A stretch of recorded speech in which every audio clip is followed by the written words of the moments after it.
नमस्कार, बाखबर में आपका स्वागत है। मैं हूं राघवेंद्र सिंह।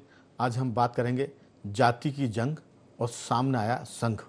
संघ से मतलब कोई कर्मचारी अधिकारी संघ नहीं, बल्कि राष्ट्रीय स्वयंसेवक संघ, आरएसएस के नाम से इसको लोग जानते हैं। और उसकी वजह ये कि पिछले लोकसभा चुनाव में आरएसएस और भाजपा के बीच में, हालांकि दोनों ही पक्ष इसका खंडन करते हैं, दूरियां थोड़ी सी बढ़ गई थी। और लोकसभा चुनाव के चलते भाजपा के राष्ट्रीय अध्यक्ष ने कहा था कि अब बीजेपी बड़ी पार्टी हो गई है और उससे आरएसएस या संघ के सहयोग की जरूरत पहले से कम है। ये मैंने थोड़ी सी सॉफ्ट भाषा में कहा है। नड्डा जी ने इससे भी सख्त लहजे में कहा था और नतीजा सामने है। 240 सीटें बीजेपी की आई हैं, जबकि नारा था अब की बार 400 पार। तो उसके पीछे बहुत सारे कारण हैं, लेकिन अगर दो चार वाक्यों में कहें तो ये कि संघ भाजपा की मूल ताकत है और प्रचार से लेकर बातों को जनता तक पहुंचाने में संघ का जो नेटवर्क है उसके सभी कायल हैं। और कांग्रेस तो बहुत ज़्यादा कायल है और कांग्रेस में राहुल गांधी संघ के नेटवर्क के कायल हैं। लेकिन अब 240 सीट जब लोकसभा में आई तो संघ भी सक्रिय हुआ और भाजपा और संघ के बीच में कुछ समन्वय दिख रहा है। आज हम बात कर रहे हैं संघ की उस बैठक में जो केरल में आज संपन्न हुई है। और उस बैठक में जातिगत मुद्दे पर जनगणना का भी सवाल उठा था और ऐसा लगता है कि इस मामले को संघ टेक ओवर करेगा और आने वाले 4 राज्यों के चुनाव में इसका असर भी दिख सकता है। हम ये मानकर चलते हैं कि अगर जम्मू कश्मीर, हरियाणा, झारखंड और महाराष्ट्र में नतीजे अनुमान से बेहतर भाजपा के पक्ष में गए तो ऐसा मान सकते हैं कि इसमें संघ की वही भूमिका थी जो 2019 में लोकसभा चुनाव में रही। तो विस्तार से बात करें इस मुद्दे पर, उसके पहले सुनते हैं कि संघ के प्रचार प्रमुख सुनील आम्बेकर इस पर क्या कहते हैं। और ये भी बता दूं कि इस चर्चा में हमारे साथ जुड़ेंगे वरिष्ठ पत्रकार साथी संदीप पौराणिक जी स्काइप पर। टेलीफोन पर हमारे साथ जुड़ेंगे सामाजिक सरोकार और जियो पॉलिटिक्स के जानकार रमेश सिंह जी। और स्टूडियो हमारे साथ मौजूद है हमारे साथी श्री उमाकांत मिश्रा जी, जो सामाजिक सरोकार से काफ़ी गहरा ताल्लुक़ रखते हैं। चर्चा शुरू करें उसके पहले सुनते हैं आम्बेकर जी की बात। RSS, we have already commented on this issue. As our society, Hindu society, we have the sensitive issue of our caste and caste relations. So, and of course, it is an important issue of our national unity and integrity. So, it should be dealt very seriously, not just on the basis of electioning or election practices or politics. I think as RSS think, yes, definitely for all welfare activities, particularly addressing to the particular community or caste which is lagging behind, and so which is the special attention is needed to some communities and caste. So for that, if sometime government needs the numbers, it is a very well practiced. So government needs the numbers, it takes, earlier also it has taken, so it can take it, no problem. But it should be only to address the welfare of those communities and caste. It should not be used as a political tool for electioneering. तो हमने सुना संघ का जो stand है वो साफ है, वो जातिगत जनगणना के खिलाफ है।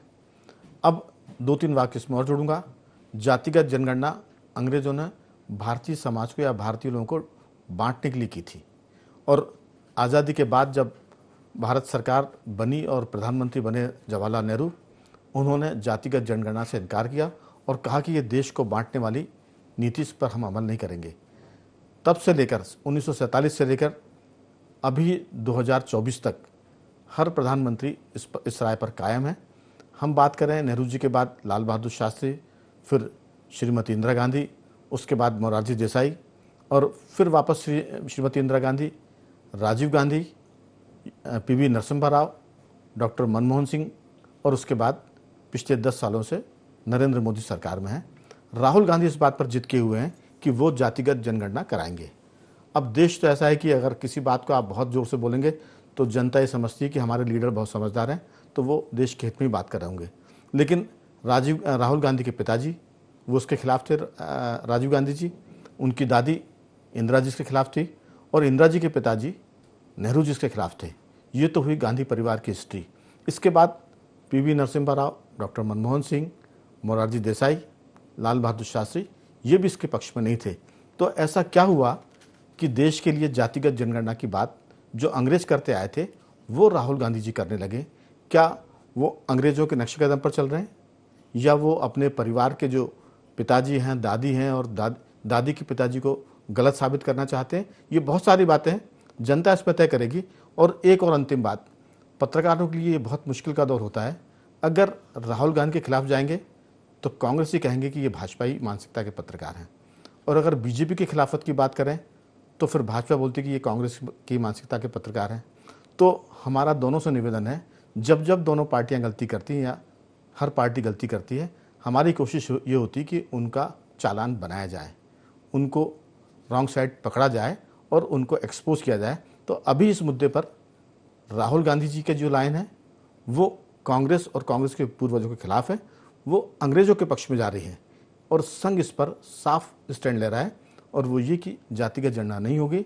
तो हमें लगता है कि इस चुनाव में भाजपा भी इसी लाइन पर सख्ती के साथ जाएगी, क्योंकि उसको संघ का साथ मिल गया है। तो चर्चा शुरू करते हैं।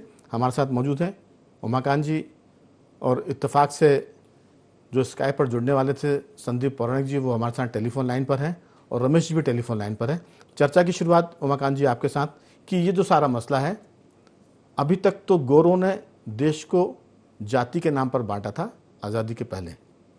अब हम जो गोरे काले इस देश में हैं, भले ही हम काले हों लेकिन अंग्रेजों का असर हम पर अभी भी है। तो हम कह सकते हैं कि काले अंग्रेज। आपकी राय, जातिगत जनगणना कितनी ठीक है देश के लिए, और अगर वो होती है तो फिर क्या उसमें मुसलमान भी शामिल होंगे, उसमें ईसाई भी शामिल होंगे, और उसमें क्या बाकी दीगर जो जातियां हैं वो भी उस आधार पर उनकी गणना की जाएगी? आपका सोचना क्या है?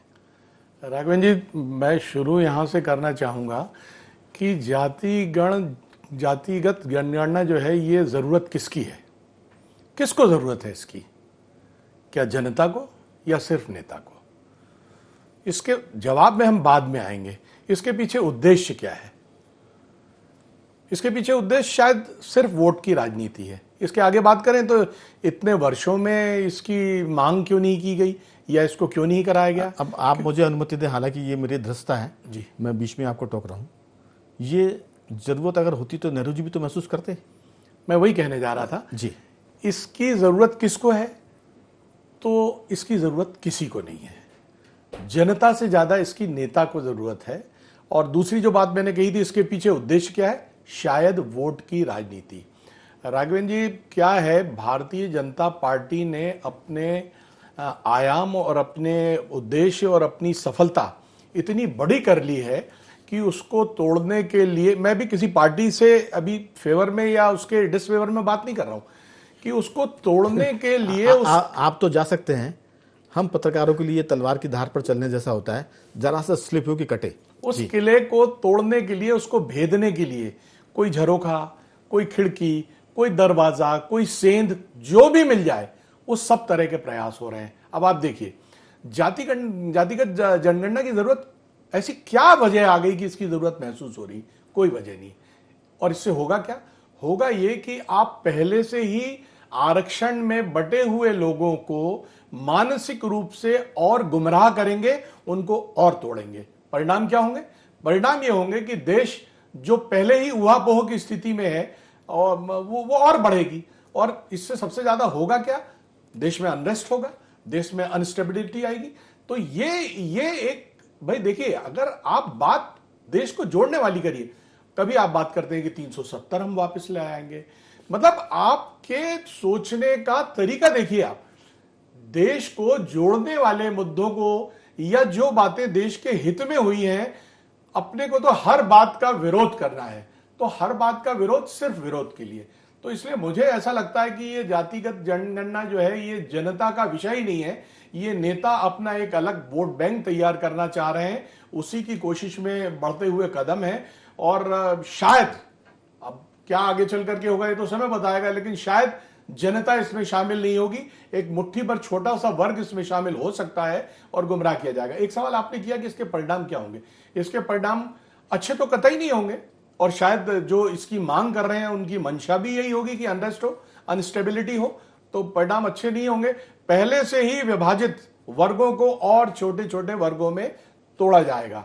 अब क्या होगा अगर बात आगे बढ़ती है तो फिर बाकी हिंदुओं में तो आप और छोटे छोटे सेगमेंट बनाने की तैयारी कर ही रहे हैं।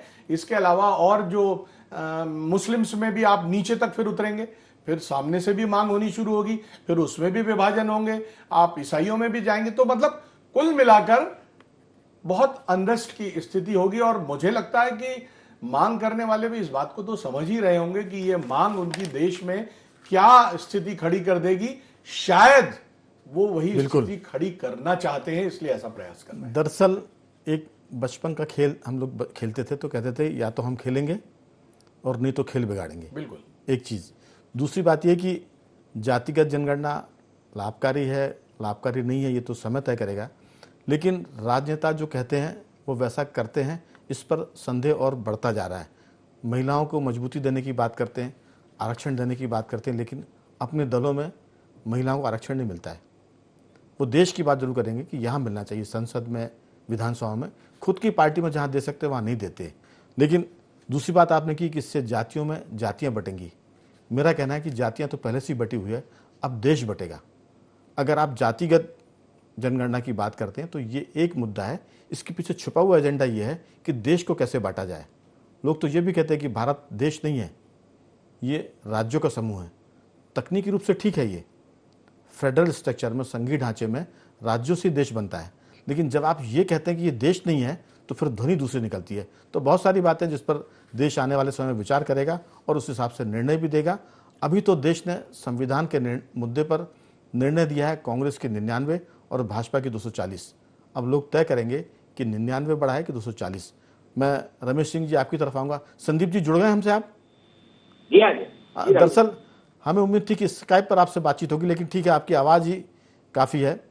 लोग कहते हैं कि मेरी आवाज़ ही काफ़ी है, तो संदीप जी आपकी आवाज़ भी काफ़ी और आप खुद भी काफ़ी हैं। मामला जातिगत जनगणना का अब मुझे लगता है कि 4 राज्य के चुनाव आने वाले हैं, उस पर ये गर्म होगा और पूरे फिर अगले जो चुनाव आएंगे देश के लोकसभा के, तब तक ये चलता रहेगा। आपकी राय, इससे लोकतंत्र मजबूत होगा, इससे देश मजबूत होगा, क्या इससे जातियाँ मजबूत होंगी? क्या होगा जातिगत जनगणना से? अगर ये बेहतर नहीं था तो अब तक क्यों नहीं हुआ, और अगर ये बेहतर था, बेहतर नहीं है तो अब क्यों हो रहा है? सब पर आपकी राय।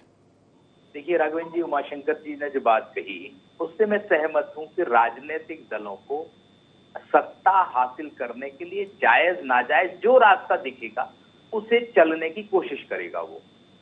सवाल ये है कि लोकसभा चुनाव से पहले कांग्रेस ने जातीय जनगणना का मुद्दा उठाया और उसे कुछ सफलता मिल गई। हम ये कह सकते हैं कि वो 99 पे चला गया 44 से। तो कांग्रेस उत्साहित है और उसे लगता है कि अगर वो इस एजेंडे को लेकर चलते हैं तो आने वाले समय के विधानसभा चुनाव। मैंने चर्चा की शुरुआत में एक दृष्टता की थी उमाकांत जी को रोकने की, बीच में अनुमति दे तो मैं इसमें रोकना चाहता हूँ। दरअसल जो बात जातिगत जनगणना की चुनाव के पहले हुई थी लोकसभा के, और कांग्रेस 99 सीट पर आ गई 44 से। मेरा ये मानना है कि बीजेपी तीसरी बार सत्ता में आई है और मोदी सरकार के बाद, पहले चुनाव के बाद एंटी इनकम्बेंसी 2019 में आ गई होगी, लेकिन तब जनता ने उनको 2014 से ज़्यादा बहुमत दिया। तो प्रतिपक्ष 5 साल की सरकार की एंटी इनकम्बेंसी को बना नहीं पाया और 44 पर आ गया, कांग्रेस से मेरा मतलब है। और उसके बाद जब 10 साल होते हैं तब तो ये माने जाता है कि अब 10 साल में जो पार्टी सरकार में है उसके खिलाफ जन विरोध है और अब सरकार का, इस पार्टी का सरकार में लौटना मुश्किल है। लेकिन उसके बाद फिर बीजेपी 240 सीट लेकर आती है। तो ये जातिगत जनगणना का मुद्दा उठाकर या संविधान की बात करके 99 पर आना, मुझे लगता है कि इनको 272 पे आना था, और अगर ये 99 पर आए हैं तो ये सफलता मुझे लगता है कि आंकड़े के हिसाब से ठीक है, सरकार में आने वाली पार्टी थी तीसरे चुनाव में, लेकिन जनता ने खारिज कर दिया। जी राघव जी बात बिल्कुल सही कह रहे हैं। जैसे गिलास खाली भरे और खाली की बात आती है, उसी तरह से राजनीतिक दल चीज को अपनी नजर से देखता है। हमें लगता है तो जो सुविधा लगती है वो देखता है। उनको सुविधा है कि जातिगत जनगणना में सरकार आएगी तो इस पर आ जाएंगे। जी तो वो अब जी कहिए। ऐसी स्थिति में चाहे कांग्रेस हो चाहे उससे एलआई हो, उनको ये लगता है कि हम जातीय जनगणना का मुद्दा लेके चले तो समाजवादी पार्टी ने बड़ी सफलता हासिल की उत्तर प्रदेश में। वो एंटी इनकम्बेंसी में जा ही नहीं रहे। उसमें जाने में नुकसान है ना, उसमें जाने में तो वो असफल हो रहे हैं। राघवन जी, क्या रणनीतिकार जो होते हैं जी वो अपने तरह से राजनेताओं को कन्विंस करते हैं।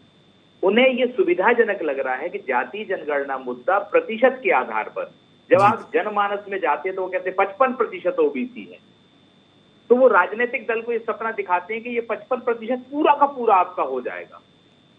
तो राजनीतिक दल उस लाइन पे चल पड़ता है। रणनीतिकार की जो मंशा होती है कि वो 5 साल कैसे भी निकाल ले, पार्टियों से फंड हासिल कर ले, जी दल का नेता है तो वो पद हासिल कर ले, अपना रसूख बढ़ा ले, तो वो अपने हिसाब से रणनीति तय करते हैं और राजनेता जो प्रमुख होते हैं वो उसमें फंस जाते हैं।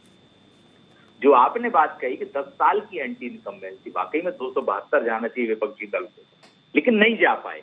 जब आप 272 पर नहीं जा पाए तो आप क्या बात कहेंगे कि अपन एंटी इनकम्बेंसी की बात से वो दूर चले गए। उन्होंने जाति जनगणना को मुद्दा बनाने की सलाह दे दी पार्टी को। बात सही है राघवेंद्र जी, ये सामाजिक समरसता वाला देश है। आप इस देश में इस तरह की राजनीति करके क्या नुकसान पहुंचाना चाहते हैं? आपको अपने पूर्वजों से सीख लेनी पड़ती है। कांग्रेस के नेताओं ने अगर तो राहुल गांधी को कहना चाहिए खुल के कि हमारे दादा ने गलती की थी, हमारे परदादा ने, हमारी दादी ने गलती की थी, हमारे पिता ने गलती की थी जो जाति के जनगणना पर नहीं गए। ये सवाल भी उनसे कोई नहीं पूछ रहा राघवेंद्र जी। नहीं पूछेगा तो क्या कहेंगे? आप भाजपा के हैं, आजकल नया ट्रेंड हो गया संदीप जी। कोई पत्रकार अगर भी अभी आप बीजेपी की आलोचना कर दें तो भाजपा के लोग कह देंगे कि संदीप पौराणिक जी कांग्रेस के पत्रकार हैं। अब ये एक नए किस्म की चुनौती है कि अगर आप उनके मन की ना कहें तो फिर आप उनके विरोधी हैं, दुश्मन हैं। जी देखिए राघवेंद्र जी, अब कौन क्या कहता है, हमें अपनी बात कहनी है। हमें इससे कोई फर्क नहीं पड़ता कि कोई हमें कांग्रेस का टैग लगा देता है, कोई हम पे बीजेपी का टैग लगा देता है। हमें अपने का एनालिसिस करना है राघवेंद्र। बिल्कुल बिल्कुल। क्या हम वाकई में हम उस एजेंडा का पार्ट हैं? तो जो अगर हम नहीं है तो हम बिल्कुल निष्पक्ष होकर बात कहेंगे। ठीक, ये एजेंडा क्या देश हित में है? क्या राजनीतिक दलों ने, मैं तो आरक्षण के भी खिलाफ हूं राघवेंद्र जी, क्यों क्रीमी लेयर नहीं बनाई जाएगी? जिस परिवार का एक आदमी आईएएस बन गया उसी परिवार के सारे आईएएस क्यों बनेंगे? अब इसी पर तो झंझट है कि जो पार्टी जो प्रतिपक्ष संविधान की किताब लेकर शपथ ले रहा है, अब वो सुप्रीम कोर्ट के फैसले पर चुप्पी साधे है। ये जो आधा गिलास और आधा भरा हुआ है, कभी इनके लिए आधा खाली हो जाता है, कभी भरा हो जाता है। मैं लौटूंगा, आपने बहुत मुद्दे की बात की और इस पर लोगों के भीतर बेचैनी है कि आखिर संविधान की किताब लेकर चलने वालों ने फिर संविधान के या सुप्रीम कोर्ट के फैसले पर क्यों खामोशी अख्तियार कर रखी है। और ये जो रवैया है ये नेताओं के बारे में संदेह पैदा करता है और ये बताता है कि ये देश के हित में नहीं बल्कि सत्ता पाने के हित में काम कर रहा है। मैं लौटता हूँ, हमारे साथ रमेश सिंह जी जुड़े हुए हैं। रमेश जी, संदीप जी ने कहा कि रणनीतिकार असल में जो नीति बनाते हैं पार्टी के नेता उस पर चल पड़ते हैं। एक रणनीतिकार हुए हैं, अभी भी हैं, प्रशांत किशोर, पीके के नाम से लोग उनको जानते हैं।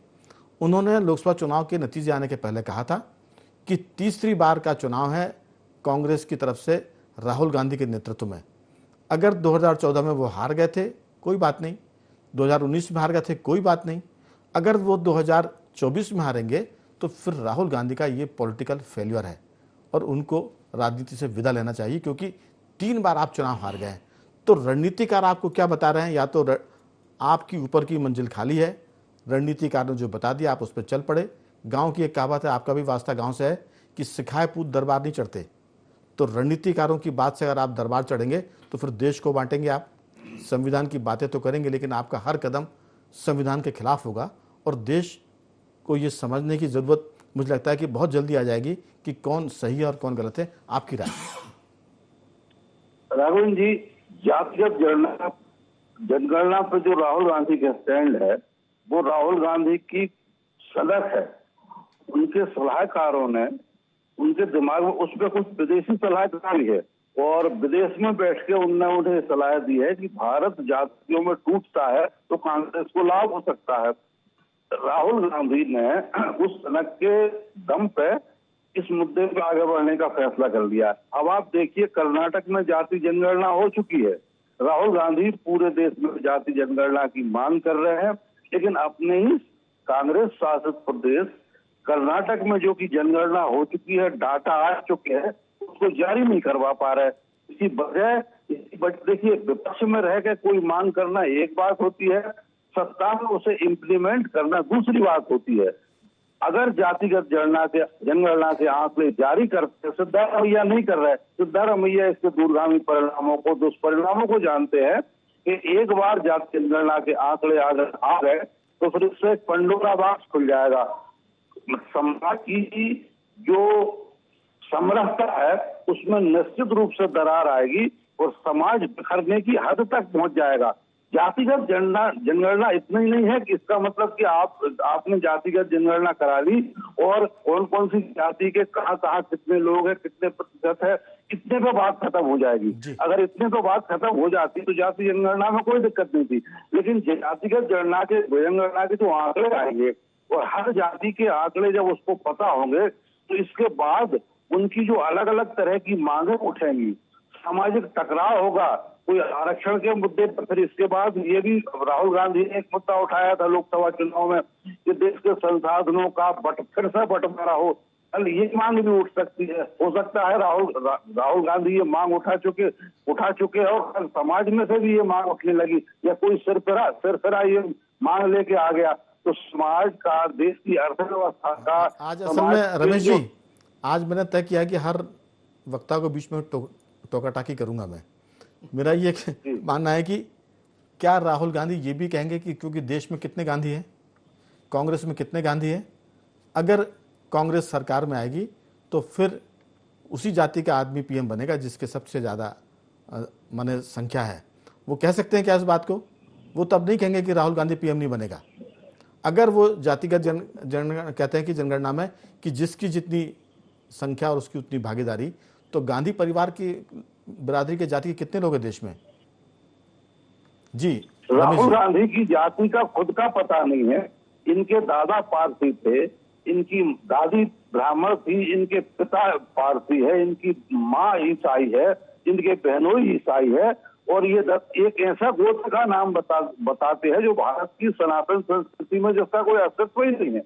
राहुल गांधी एक बहुत गैर गंभीर राजनेता है। उनको ज्ञान की गहराई में अनुभव की समझ उनको बिल्कुल नहीं है।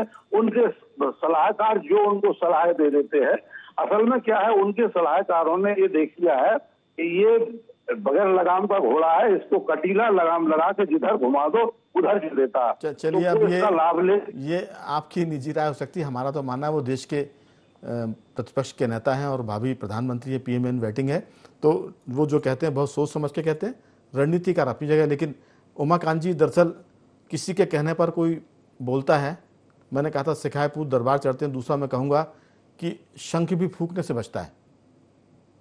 और एक और चीज़ है, थोड़ी सी असंसदीय हो सकती है लेकिन मैं उसको एलोब्रेट करता हूँ कि शंख फूंकने से बचता है और जो मूर्ख होता है वो कहने से बोलता है।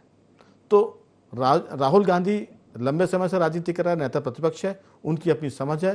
वो देश के प्रधानमंत्री जब होंगे तो वो जो सोचते हैं वो उसको अमली जामा पे उतारेंगे ज़मीन तक। लेकिन सवाल वही है कि क्या रणनीतिकारों की वजह से राहुल गांधी ये कर रहे हैं या उनके मन में भी है?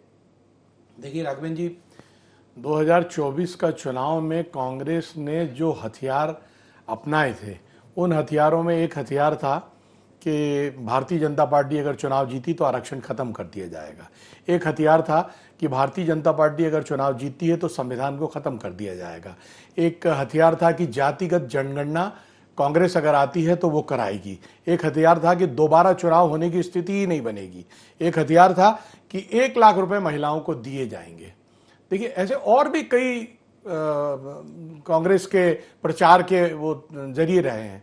अब इसमें क्या हुआ कि इन सारे जो हथियार थे जो उस समय इस्तेमाल किए गए, अब कांग्रेस के पास ये भ्रम की स्थिति बन गई है कि इनमें से 40 से 99 तक पहुंचने में किस हथियार ने हमारी मदद की है। तो अब क्या हो रहा है कि कांग्रेस को यह लग रहा है बार बार कि इस पर भी ट्राई किया जाए, इस पर भी ट्राई किया जाए। तो जो खुद तो भ्रमित हो ही रही है पार्टी, वो एक अनरेस्ट, अनस्टेबिलिटी समाज में भी फैला रही है। ऐसा नहीं है कि वो कोई बड़े दिल से इस बात को, जैसे अभी आप कह रहे थे कि अगर मान लीजिए सरकार इनकी बनती है, जीतती है, तो क्या जातिगत जनगणना के बाद किसी जिसके ज्यादा लोग निकलते हैं, जो ज्यादा जाति के हैं, उसका प्रतिनिधित्व ही देश में होगा। तो तो बात वो नहीं है, मंशा ये है कि किसी तरह अपना एक नया जी। वोट बैंक खड़ा किया जाए और उस वोट बैंक को लेकर के बिल्कुल। अनरेस्ट की स्थिति बनाई कुल मिलाकर बहुत सारे दवा खाने पर ये पता नहीं चलता कि किस दवा से हम ठीक हो गए। जी। बहुत सारे देवताओं को पूजने के बाद नहीं पता चलता कि किस देवता के आशीर्वाद से हमको आज वो हमारी मनोकामना पूर्ण हुई। तो ये भ्रम कांग्रेस का या विपक्ष का, सत्ता पक्ष के लोग का हो सकता है। हमारा तो ये मानना है कि आप राजनीति करिए, बहुत सारे मुद्दे, लेकिन देश को कमज़ोर करने की सियासत किसी भी पत्रकार को स्वीकार नहीं हो सकती अगर वो किसी पार्टी के प्रति बहुत झुका हुआ नहीं है, क्योंकि देश सबसे नेशन फर्स्ट की हम बात करते हैं। तो संदीप जी, आपकी राय? संघ ने इस मुद्दे को टेक ओवर कर लिया ऐसा लगता है, क्योंकि उन्होंने क्लियर ये मैसेज दिया कि वो इसके पक्ष में नहीं है और ये 4 राज्यों में जो मैंने शुरुआत में जिक्र की थी, जम्मू कश्मीर, हरियाणा, झारखंड और महाराष्ट्र, जरूर आरएसएस इस पर काम करेगा और जातिगत जनगणना के मुद्दे पर मुझे लगता है कि एक लंबी लाइन खींची जाएगी और उससे ये तय हो जाएगा कि जातिगत जनगणना की मांग करने वाले देश को तोड़ने की बात करेंगे और समाज को तोड़ने की बात करेंगे, क्योंकि मुसलमानों में जातिगत जनगणना की बात राहुल गांधी नहीं कर रहे हैं। तो बीजेपी और संघ के लिए ये मुझे लगता है कि एक सॉफ्ट इशू हो सकता है। आपकी छोटी सी राय? देखिए राघवेंद्र जी, ये बात बिल्कुल सही है कि राष्ट्रीय स्वयंसेवक संघ की गांव-गांव तक पहुंच है। वो व्यक्ति के विचार को बनाने का काम करते हैं और अब वो खुलकर, मैं ये नहीं कह रहा कि बीजेपी के तो वो है, संघ तो बीजेपी से ही जुड़ा है, लेकिन पहली बार इस तरह खुल के आया है। मतलब ये जो बात कही गई है कि जातीय जनगणना के खिलाफ है संघ, ये कहीं ना कहीं मैसेज दिया गया है कि वो सीधे कांग्रेस के खिलाफ है। कई बार संघ प्रमुखों ने ये कांग्रेस की भी प्रशंसा की और यहाँ तक कहा है कि अगर कांग्रेस भी सनातन की बात करे, हिंदुत्व की बात करे, तो हम कांग्रेस के साथ खड़े हो जाएंगे। तो ये संकेत संदेश है आरएसएस का कि आने वाले समय के 4 राज्यों के चुनाव या आने वाले समय का लोकसभा चुनाव आरएसएस खुलकर बीजेपी के साथ खड़ा नजर आएगा। मुझे लगता है इस तरह का स्टैंड आरएसएस ने पहली बार लिया है राजनीतिक तौर पर। बिल्कुल। और तो इसके नतीजे भी हमको 4 राज्यों में जो भी नतीजे आएंगे, हम अगले जब विश्लेषण करेंगे तो उस पर जरूर बातचीत करेंगे कि इसका क्या फर्क पड़ा। रमेश जी, आपकी छोटी सी टिप्पणी। राघवेंद्र जी, संघ जातिगत जनगणना के मुद्दे पर बहुत क्लियर स्टैंड ले रहा है और संघ का जो असर है, संघ की जो पहुंच है वो ग्राउंड लेवल तक है। 3 राज्यों में, पिछले बार 3 राज्यों में जातिगत जनगणना का मुद्दा फेल हो गया था और अगर संघ को ऐसा लगता है कि वो ग्राउंड पे अच्छी मेहनत करे, दलित, ओबीसी और एसटी के बीच में जाके और एक सामाजिक समरसता की मेहनत करता है, तो जातिगत जनगणना के मुद्दे को वो फेल कर सकता है और मुझे लगता है कि संघ को इस भूमिका में आना चाहिए। रमेश जी, दरअसल ये मामला जैसा हम समझ रहे हैं उतना छोटा नहीं है, ये अंतर्राष्ट्रीय स्तर का मामला है और जातिगत जनगणना की बात जो आपने शुरू में कहा था कि उनकी विदेशी सलाहकारों की भी उपज है, इसमें अमेरिका, कनाडा, चीन, बहुत सारे लोग शामिल हैं इसके पर्दे के पीछे, क्योंकि ये बात आज़ादी के बाद पहली बार उठी है। तो पहली बार जब उठी है तो ये ऐसे नहीं उठी है। अगर कांग्रेस में होती तो वो पहले से इस पर काम करते। ये अचानक आई है और वाया राहुल गांधी आई है, जो कभी ऑक्सफोर्ड में कहते हैं कि देश में लोकतंत्र खत्म हो रहा, खतरे में है, जो कभी यूएस में कहते हैं कि भारत में लोकतंत्र खत्म हो रहा है, कभी कांग्रेस के लोग पाकिस्तान जाकर बोलते हैं कि मोदी सरकार हटानी है, आप मदद करिए। तो ये बहुत सारी चीज़, इस पर हम बातचीत करेंगे, लेकिन अभी आप तीनों मेहमानों का मैं धन्यवाद करता हूँ। रमेश जी, आपका साधुवाद। संदीप जी, आपका बहुत धन्यवाद। और उमाकांत जी, आपका बहुत बहुत धन्यवाद कि आपने इस चर्चा में हिस्सा लिया। तो बाखबर में सिर्फ इतना ही। बने रहिए हमारे साथ और देखते रहिए IND24।